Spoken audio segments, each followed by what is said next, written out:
The Quadruplets by Paula Pudafat. Copyright Paula Pudafat 2024. Allegra Mason was an only child until the age of almost 8, when she, literally overnight, became the eldest of 5.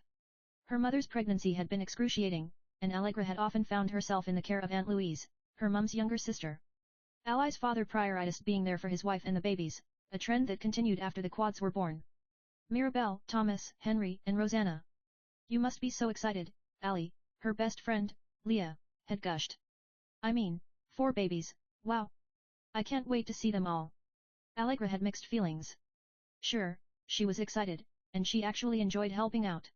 Even dirty nappies didn't faze her. On the other hand, it was overwhelming, and all about the quads now.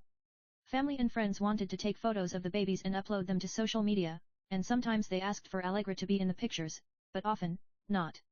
Home was noisy and messy, and Ally had to move into the box room. Allegra spent as much time as possible at friends' houses, to avoid being stuck at home, or packed off to Aunt Louise's. And since neither Leah nor Sophie, both of whom were only children and went on about how lucky Ally was to have 4 siblings, seemed remotely understanding, Allegra started to hang around with a different group of friends. Ones who were not a great influence on her. The ringleader was Carrie's Lawrence, whose reputation preceded her. But Ally didn't care. She needed to rebel, and her parents barely seemed to notice.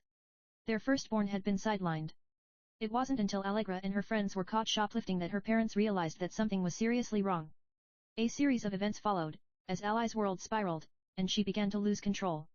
As the quads grew up, Allegra began to bond with them more, but her parents both resented that their eldest daughter needed more than they now had to give. They remained focused on the younger children, and ignored Ally, until periodically, her behavior would force them to pay her attention. She started to smoke and drink, from the age of 12. Experimented with drugs.